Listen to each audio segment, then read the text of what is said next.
Hi guys, welcome back to my channel. I think you may have noticed that the name has changed a bit. It's not just Goals Talk, but it's Goals Talk with them because y'all gotta recognize the girl behind the vision.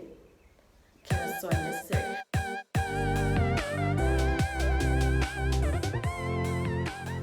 To those who are returning to the channel, welcome back. To those who are watching a video from this channel for the first time ever, I am a girl from Eswatini, the beautiful kingdom in the south of Africa, where we are known for gorgeous women. By the way, guys, this nice cushion was DIY'd by me. I do a whole lot of DIY stuff. If you need anything for your own YouTube setups, if you need anything for your own home, do hit me up. I am very big on DIY, including this pretty little vase over here, which is from one of my favorite wines.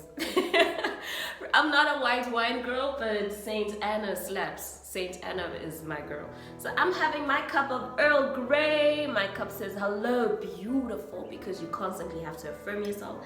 And today we'll be doing a really cool video of how to level up. Most people, when we talk about leveling up, they think we're talking about becoming a millionaire.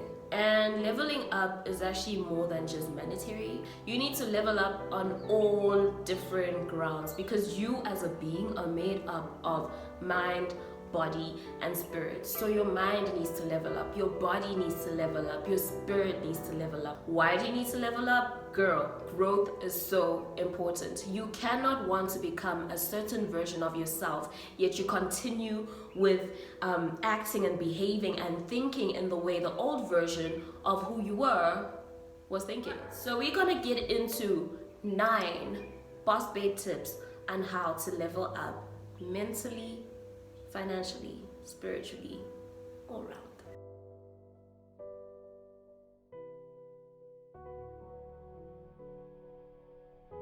Stop waiting on someone to save you. And I see this with a lot of people. You are waiting on someone to give you an opportunity. You are waiting on someone to say, here, this is an open door. You are waiting for someone to say, here's $1 million, start your business. Stop waiting on people to do for you what you need to do for yourself. I realized from a very early age that no one owes you anything and that no one is gonna give you the life that you want except you. It's why I started hustling at the age of 16, selling hot dogs at school because look, I knew my mama was not about to give me some allowance. Money was tight at home, and bless her, I really didn't put that much pressure on her to give me allowance. So I knew from a very early age that I had to make do with what I had, and if I wanted something, I had to get up and go get it. And this is a mindset I've kept. I'm still a get up and go get it girl, and I will forever remain a get up and go get it girl, which is why I will never understand when people keep waiting on some magical event for their lives to change. Stop waiting on someone to save you, sis. No one is coming to save you. Stop making excuses and start making changes. Oh my gosh, I don't have enough money. Oh my gosh, I couldn't go back to school, so my qualifications aren't all that. Oh my gosh, like I don't know how to sell. And to me, all I'm hearing is excuse, excuse, excuse.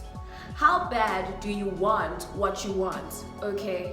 In the words of Bonang, she did this interview and she said, listen, remove these delusions of grandeur. No one owes you anything, okay? But what you want and what you want to achieve starts with you. Success is your own personal responsibility.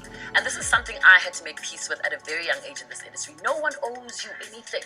So if you're sitting right there waiting for somebody to come help you, you're in a very dangerous position. Step out of your comfort zone. Every great thing is waiting on the other side of what you fear the most. I love this wonderful quote from Alice in Wonderland. I have thought of 6 impossible things every morning before breakfast, and I'm paraphrasing. Dream dreams that scare you. Have vision that scares you. Like, think of the most crazy impossible reality that you are in and start chasing it. And if that means you have to learn how to stop being an introvert, which, you know, I'm coming to my own house, do that. I remember my first job, I worked as a receptionist at the Mountain Inn, very nice hotel. And that, sometimes I feel like that was grace. That was just God's grace over my life. Because first of all, they needed someone with a hospitality qualification, and your girl was walking into the room with an architectural technology degree, struggling to find a job, all other ideas, and was like, Yatini, I will take anything right now. Walked into that interview, it didn't even last 5 minutes, and I was just told, do you want this job or not? I didn't know how to do this job, hun. I really didn't know how to do this job. So I said yes. I could use the money. I said yes. I went back home, started reading books on hospitality. Showed up the next day with a smile on my face, introvert in my pocket, tried my best to be an extrovert, and I nailed it, sis. I nailed it. I was making tips every single day for saying, good morning, welcome to the Mountain, and how can I help you? You know, out of my comfort zone. I don't like people. I don't like people. But I had to step out of my comfort zone in order to get my check. Check your circle. Tip number 4. This one is so freaking important. You are the average of the people you hang around. I think you are the average of the 5 people who are most influential in your life. Are you hanging out with people who are trying to go where you are trying to go? Or are you hanging out with people who are comfortable with where y'all are at? Surround yourself with women who are where you are trying to be at. I love feeding off women who are empowered. I love feeding off women who have got their money in check. I love feeding off women who have got direction. I love feeding off women who aren't afraid to chase their passion. Because this world will try to stifle your passion sometimes. And sometimes your passion looks like it doesn't have coins, especially in this country. If you are pursuing art or anything like that, sometimes it will look like you're trying to be a starving artist, sis.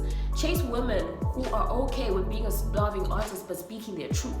And the crazy part is when you speak your truth, you don't starve. Your truth will pay you. Weed out your socials. Guys, it is not just a follow. It is not just social media. It is not just a platform. You are literally consuming content that is impacting how you think, how you behave, and how you feel. Follow people who inspire you. Follow people who make you think. Follow pages and accounts that push you. Follow pages and accounts that educate you. Okay. You gotta be wise about your data. It's really lento for you to just be online, scrolling and liking pictures of people who are snatched and slayed to the gods. You have gotta follow something that is enriching your life as well. So diversify your content. Make sure it's educating you, enriching you, inspiring you, and pushing you to level up. And it's okay to unfollow people. It's nothing personal. It's okay not to follow back. It's nothing personal. For me, I evaluate your account before I follow you back.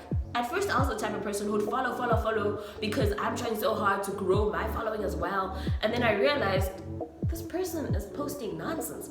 This person is always posting about sex. This person, oh girl, you're so nasty, you know? And I didn't like seeing all of that nonsense on my feed. So I started being very particular with who I follow, okay? Weed out your socials. 21 days is all you need in order to cut or create a habit, and I dare you to do it. Some habits are not serving you, sis. They are limiting you. Some habits are really stopping you from leveling up. So take an inventory of these habits. Check what stuff have I picked up along the way that served me then, or maybe it never even served you, but no one had the guts to be like, sis, that habit ain't it. You know, take an inventory of your habits and start developing really good habits, which brings me to tip number 6. Develop a good nighttime and morning routine. I know people who literally just go to bed and just wake up, just go to bed and just wake up. Your life has got to have a whole lot of intention. I recently started having a nighttime routine because I noticed that as much as I was having a morning routine, I wasn't keeping track of when I was going to bed, so I wasn't able to be consistent with my morning routine. A good night routine creates a good morning routine. An hour before I go to bed, I will get off all the socials, I will say goodnight to people, and then I will put on some lo-fi music. Lo-fi music is absolutely amazing. It's so good for creatives, but I think it's also great for everyone in general. And it's this really chilled music that has jazz hop vibes, it has hip hop vibes, but it's very relaxed. It's great for studying, it's great for creating, it's great for sleeping. So just before bed, I'll put on lo-fi for sleep, and I'll have this music in the background. I'll read a book. I'll either, do something that I enjoy, like paint or create. I'll do something very therapeutic. Have a standard for when you go to bed. This is also very important. You cannot expect to wake up with the 5 a.m. club and you're going to bed at midnight. Obviously, when that alarm goes off at 5, you are gonna hit snooze. I just heard my Ocean. I think Ocean is saying, sis, wrap up this video, I need my breakfast. I'm filming this so early in the morning and they're wondering why I'm speaking, but I'm not feeding them. So, develop a good nighttime routine, and that will roll over into your morning routine. And the great part about having a morning routine is that it helps you start your day on a high. Drink your water, read your Bible, and by that I mean sometimes mind your business, alright? Mind your damn business and read your Bible, because it doesn't matter how leveled up you are financially, how much money is in your bag, how many cool things you have, how slayed you are. If your soul is empty, you're just gonna be nasty on the inside. Gosh, read a book, pick up a book, read an article, read anything, just read. You don't know how great it is for your mind. You don't know how great it is for your life. You don't know how great it is for your habits.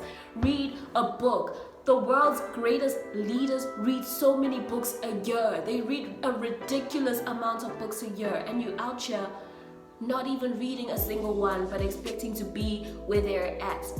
Don't reinvent the wheel, just copy it. And the wheel is people who have come before us. And if a leader says, I read a book and they have got X amount of zeros in their accounts, I suggest you read a book. And if they've got X amount of peace in their life, I suggest you read a book. And there are all sorts of books, non-fiction, self-help, anything. Read a book on different birds in Eswatini. And my dogs are getting mad. So I'm gonna log off. I'm gonna tell you guys to like, share, comment, and subscribe. I'm gonna tell you guys to share this video with as many young women as you can. I'm gonna tell you guys to drink your water, go read your Bible, go read a book, any book, sis. I don't care if you're reading True Love magazine now. Go read something, educate yourself, level up your mind, check your circle, stop making excuses, and step out of your comfort zone. The woman you are wanting to become is waiting for you on the other side, and she just needs you to do what you gotta do to get to where she's at.